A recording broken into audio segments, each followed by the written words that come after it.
Friends, எல்லாருக்கும் மாலை வணக்கம். நவம்பர் 7ஆம் தேதியான இன்று இரண்டாவது முறையா தங்கத்தின் விலையில மாற்றம் வருமா? மாற்றம் வந்தால் எவ்வளவு வரைக்கும் அதிகரிக்கலாம் அல்லது குறையலாம்? தற்பொழுது சர்வதேச சந்தையில் தங்கம் விலை நிலவரம் எப்படி இருக்கு அப்படிங்கறத இந்த வீடியோ ஃபுல்லா பார்த்து தெரிஞ்சுக்கலாம் வாங்க.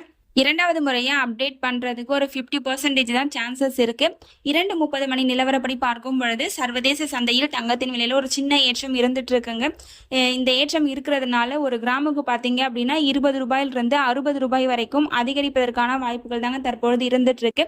அடுத்து வெள்ளியின் விலையை பொறுத்த வரைக்கும் வெள்ளியின் விலையிலும் ஒரு சின்ன ஏற்றம் இருந்துட்டு இருக்குங்க. இந்த ஏற்றம் இப்படி இருந்துட்டு இருந்தது அப்படின்னா ஒரு கிராமுக்கு 1 ரூபாய் அதிகரிப்பதற்கான வாய்ப்புகள் தாங்க தற்பொழுது இருந்துட்டு இருக்கு. தங்கம் மற்றும் வெள்ளி இரண்டுமே வந்துட்டு ஏறுமுகத்தில் தான் இருந்துட்டு இருக்கு. 50% தாங்க சான்ஸ் இருக்குது இரண்டாவது முறையா அப்டேட் ஆகுறதுக்கு. அப்டேட் ஆச்சு அப்படின்னா என்ன நிலவரம் அப்படிங்கறத உங்களுக்கு வந்துட்டு தெரியப்படுத்துறாங்க. நீங்க இப்பதான் நம்ம சேனலை ஃபர்ஸ்ட் டைம் பாக்குறீங்க அப்படின்னா சப்ஸ்கிரைப் பண்ணிட்டு கூடவே பெல் பட்டனையும் கிளிக் பண்ணி வச்சுக்கோங்க. இந்த வீடியோ உங்களுக்கு பிடிச்சிருந்தா லைக் பண்ணுங்க, ஷேர் பண்ணுங்க, கமெண்ட் பண்ணுங்க. தேங்க்யூ ஃபார் வாட்சிங்.